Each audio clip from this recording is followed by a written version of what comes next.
नमस्कार, मैं हूं आपके साथ मनीषा डिंडोरिया। स्वागत है आप सभी का हमारे चैनल पर। इस वक्त हम दिल्ली में हैं। दिल्ली में देखिए मामले बहुत ज़्यादा गर्मा रहे हैं। जिस तरीके से राज ठाकरे ने महाराष्ट्र में लाउडस्पीकर हटाने के मामले को लेकर वहां की सरकार को घेरा था, अब राज ठाकरे ने उसी फैसले को लेकर उत्तर प्रदेश के मुख्यमंत्री योगी आदित्यनाथ की सराहना की है। क्योंकि राज ठाकरे के बाद उत्तर प्रदेश में जब ये मांग उठी तो वहां से जो अवैध रूप से लाउडस्पीकर बजाए जा रहे थे वो हटवा दिए गए हैं। 72 घंटे में लगभग 11,000 से ज़्यादा लाउडस्पीकर उत्तर प्रदेश से हटाए गए हैं। तो इसकी प्रशंसा जो है राज ठाकरे कर रहे हैं। सर, क्या कहेंगे? राज ठाकरे, पहले उनकी मांग थी कि हम हनुमान चालीसा का पाठ करेंगे अगर आप अजान बंद नहीं करवाते हैं और ये लाउडस्पीकर नहीं हटवाते हैं।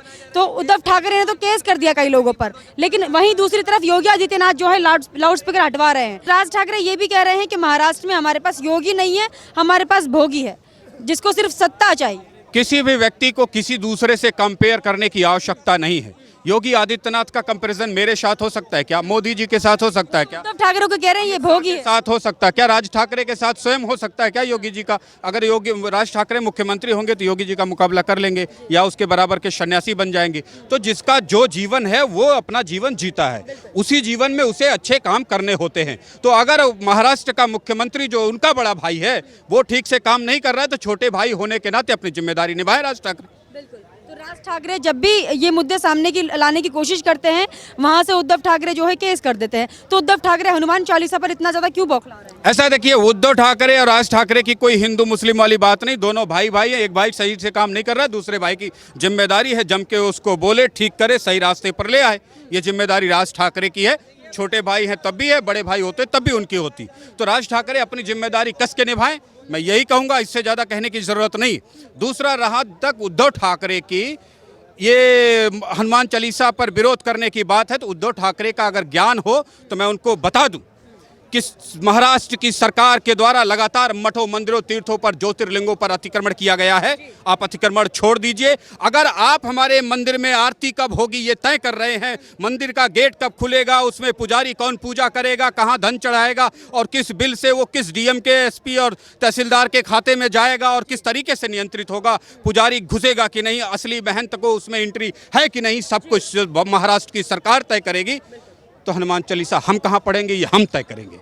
तुम कौन होते हो? मुख्यमंत्री आवास में भी अगर हिंदू हनुमान चालीसा पढ़ता है तो ये उसका अधिकार है, क्योंकि तमाम राज्य सरकारों ने मठों, मंदिरों, तीर्थों पर कब्जा कर रखा है और इनकी संख्या 4 लाख के ऊपर है। ऐसे में आप बताएं कि हम हनुमान चालीसा कहाँ पढ़ने जाएं जब सरकार ने हमारे मंदिर पे कंट्रोल किया है। चालीसा का पाठ होता है तो बताएं जो उस पर उद्धव ठाकरे का कंट्रोल हो, एक बताएं जिस पे उद्धव ठाकरे का कंट्रोल हो। अगर तुम्हारी सरकार किसी और को कंट्रोल में नहीं लेती, सिर्फ हमारे मंदिरों पर नियंत्रण करके बैठी हुई है, तो हनुमान चालीसा हम तुम्हारे घर में पढ़ेंगे, मुख्यमंत्री आवास में पढ़ा जाएगा, राजद्रोह का केस लग जाएगा, में पढ़ा जाना चाहिए, राज्यपाल भवन में पढ़ा जाना चाहिए और सुबह उठ करके आपको लाइव दिखाना चाहिए कि आप आरती कर रहे हैं, आप पूजा कर रहे हैं, आप भजन गा रहे हैं और आपके अंडर में हमारे मठ मंदिर सुरक्षित हैं। ये घोषणा करिए, लाइव शो में आइए डेली आप, तब हम मानेंगे। ये बोल रहे हैं, जो ऐसे बोल रहे हैं कि हमें हनुमान चालीसा पाठ पढ़ने का कहीं भी अधिकार है, उस पर तो राजद्रोह का केस लगा रहे हैं। कहीं भी अधिकार है, बिल्कुल है। मैं तो कह रहा हूं हम हिंदू समाज के लोगों का अधिकार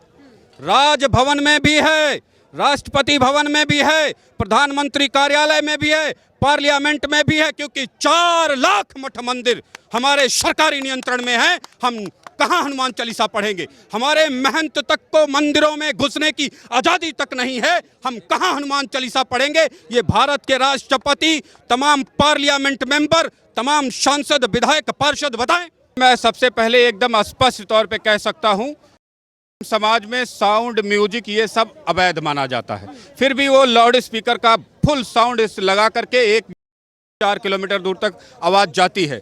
हिंदू समाज में सैकड़ों देवी देवता हैं और हर गांव में 10 मंदिर हैं। अगर हर मंदिर से एक लाउड स्पीकर लग गया तो कितना शोरगुल होगा। हम शोरगुल करना चाहे तो कितना कर सकते हैं। महादेव का मंदिर, हनुमान जी का, काली जी का, दुर्गा जी का, भवानी जी का, डी बाबा का, इतने मंदिर हैं। अगर सब पे लाउड स्पीकर लगा दे तो ये धरती कांपने लगेगी। ये ऐसा हिंदुस्तान है।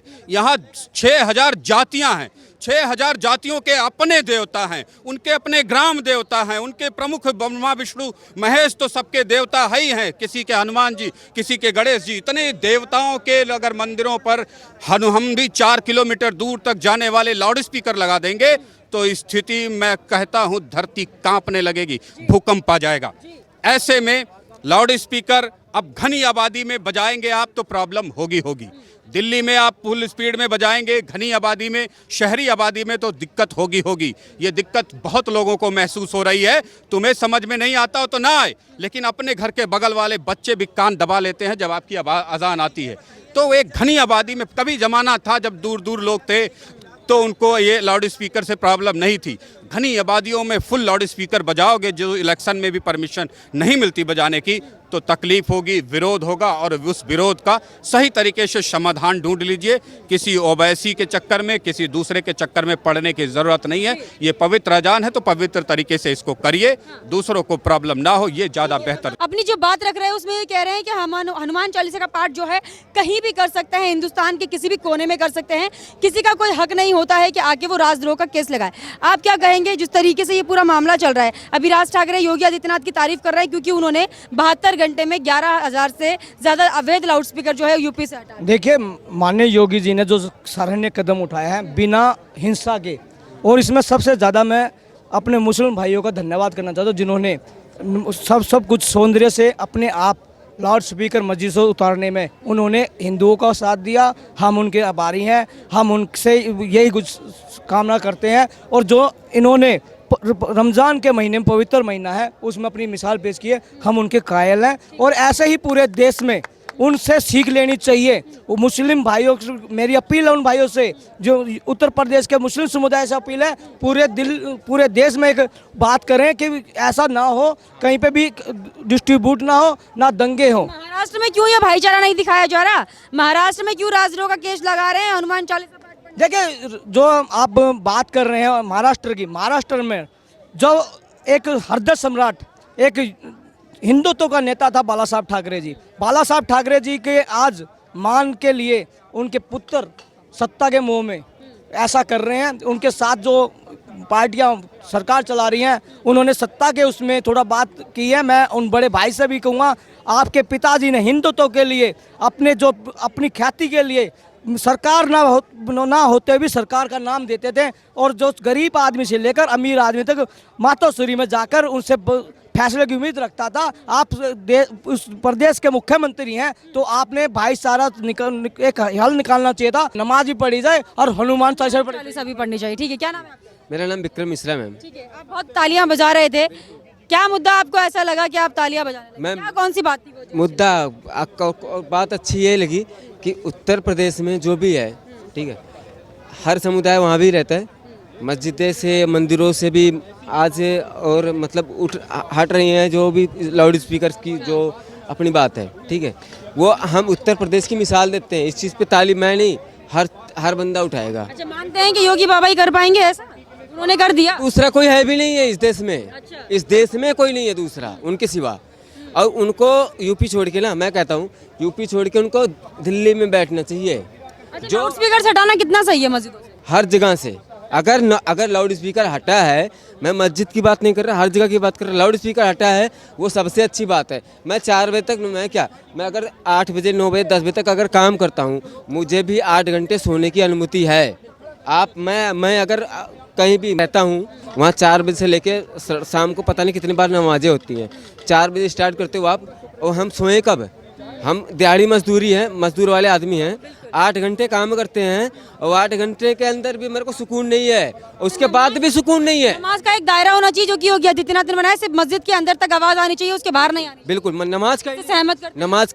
नमाज का ही नहीं, मैं प्रार्थना का भी कहता हूँ, नमाज का ही नहीं, प्रार्थना दान की भी बात करता हूँ, प्रार्थना की बात करता हूँ। वो अपने अंदर सीमित रहना चाहिए, चाहे हिंदुत्व हो और चाहे अदर कास्ट हो, सब दूसरों को परेशानी नहीं होनी चाहिए, किसी भी दूसरे को परेशानी नहीं होनी चाहिए। आपका क्या नाम है?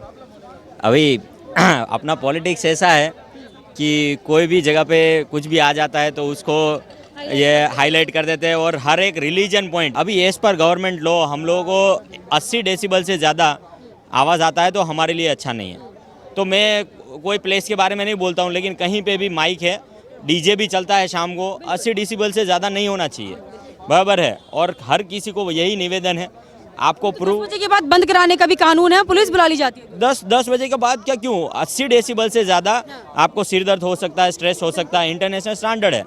और जिसको भी प्रेयर करना है तो ये मत सुनिए कि आप स्पीकर पे बोलोगे तो ही कोई सुनेगा, आंख बंद करके बोलो। और हमारा तो संप्रदाय यही बोलता है कि मानसी करो, आंख बंद करके जो भी भगवान को पूजा करना है वैसे करो, बाहर दिखाने का कोई ज़रूरत है नहीं, बराबर है। रिलीजियस प्लेस है, उसका रिस्पेक्ट करो, बट हमारा जो कायदा कानून है उसका भी रिस्पेक्ट करो। और जितना डेसिबल से बाहर नहीं होना चाहिए वो कहीं पे भी नहीं होना चाहिए। योगी आदित्यनाथ ने जो फैसला लिया है उत्तर प्रदेश में, मतलब मस्जिद के सिर्फ दायरे में ही आप बजा पाएंगे अजान, बाकी उससे बाहर नहीं जाना चाहिए जिससे लोगों को डिस्टर्बेंस ना हो, सही? मैं ये मानता हूँ कि वो ना ही तो मस्जिद होना चाहिए ना ही तो मंदिर होना चाहिए, जहाँ पे भी है 80 डेसिबल से ज़्यादा आवाज़ नहीं होना चाहिए। आई थिंक हम जिसको भी पूजा करना है आँख बंद करके करो यार। क्या ठाकरे तो मुंबई में चलने नहीं दे रहे हैं, हनुमान चालीसा का पार्टी नहीं करने दे रहे, राजद्रोह का केस ठोक रहे हैं सब। मैडम अभी मैं मेरी बात करता हूँ, मैं मुंबई घूमा हूँ, मैं मुस्लिम एरिया में रहता हूँ, आनंद में, गुजरात में, यहाँ पे भी आया हूँ, हर रोज़ सुबह पूजा करता हूँ, सब रिस्पेक्ट देते हैं। मुस्लिम एरिया में जाता हूँ तो भी प्यार से बुलाते हैं, मुझे कोई ऐसा जातिवाद यहाँ तक अभी तक मैंने नहीं देखा। लाउड स्पीकर इस पॉल्यूशन में लाउड स्पीकर का है मैम, अगर मैं 10th का एग्ज़ाम दे रहा हूँ, ठीक है, गवर्नमेंट उसमें भी 50 प्रकार की पाबंदियाँ लगा देता है हमारी गवर्नमेंट जो है। तो लाउड स्पीकर की बात है ना सर, मैम सॉरी मैम, अगर लाउड स्पीकर की भी बात है तो लाउड स्पीकर अपने अंदर रहे, जहाँ भी है, दायरे में होना चाहिए, जो हिंदू हो या मुस्लिम हो, दायरे के अंदर ही रहना चाहिए वो लाउड स्पीकर की आवाज़ है। हम यहाँ गुरुद्वारा में जाते हैं, गुरुद्वारा से बाहर आवाज़ जाता है, 24 घंटे गुरु ग्रंथ की वो होती है, लेकिन बाहर जाती है आवाज़? नहीं जाती। क्यों नहीं जाती? क्योंकि उनको अपने से मतलब है, दूसरों से मतलब नहीं है। तुम क्या कर रहे हो करो, हम जो कर रहे हैं ना हमें भी करने दो, बस। सबको करने की आज़ादी है। आप बोलेंगे सर, क्या नाम है आपका? सुनील कुमार गुप्ता। नहीं। अच्छा, ये जो मस्जिदों से उत्तर प्रदेश में लाउड स्पीकर हटवाए गए हैं, अब ये हो गया है कि मस्जिद के दायरे में ही होगा, वो मस्जिद से बाहर आवाज़ नहीं जाएगी, सही है क्या गलत है? सही है। सही है। अच्छा, डिस्टर्बेंस होती थी अजान की आवाज़ से? हाँ 5 वक्त की नमाज से? हाँ होती थी। क्या क्या डिस्टर्बेंस आती थी? वही इतनी तेज चिल्लाते थे, वो सुबह 5 ही बजे उठ के चिल्लाने लगते थे, सोने में दिक्कत होती थी। 5 बजे से ही शुरू हो जाता? हाँ। अच्छा, तो ये पूरे उत्तर प्रदेश में अब लागू हो गया है, योगी आदित्यनाथ ने कर दिया है, लाउड स्पीकर हटा दिए हैं, सिर्फ मस्जिद के दायरे में ही बजाएंगे, उसके बाहर आवाज़ नहीं आएगी। हाँ उसके बाद नहीं जानी चाहिए। सही है ये? सही है। पूरे देश में लागू होना चाहिए? हाँ पूरे देश में लागू होना चाहिए। तो देखिए, यहाँ तमाम लोगों से मैंने बातचीत की है, लोगों का यही मानना है कि जिस तरीके से योगी आदित्यनाथ ने उत्तर प्रदेश में एक बड़ा फैसला लिया है, जो संविधान के बलबूते से अगर हम देखें तो बहुत सही डिसीजन है जो कि उत्तर प्रदेश की योगी आदित्यनाथ सरकार ने लिया है, और इसकी जो सराहना है राज ठाकरे ने भी की है, जो कि मनसे के प्रमुख हैं। वहीं उद्धव ठाकरे हनुमान चालीसा से बौखला जाते हैं, लेकिन अजान पर वो कोई भी बयान नहीं देते हैं। उत्तर प्रदेश में मस्जिदों में जो अजान होती है उससे लाउडस्पीकर हटा दिए गए हैं। अब अजान सिर्फ वहीं तक सीमित रहेगी जहां तक मस्जिद है और मस्जिद के अंदर तक ही आवाज़ आएगी। उसके बाहर अगर आवाज़ आती है किसी भी एरिया में तो उस पर कंप्लेंट कर सकते हैं। तो ये डिसीजन उत्तर प्रदेश की गवर्नमेंट के द्वारा लिया गया है और इसकी सराहना जो है राज ठाकरे लगातार कर रहे हैं। आप हमें कमेंट करके ज़रूर बताइएगा आपका इस पर क्या कहना है और क्या यूपी गवर्नमेंट ने सही फैसला लिया है। कमेंट करके ज़रूर बताइएगा। हमारे साथ ऐसा ही बना रहिए। धन्यवाद।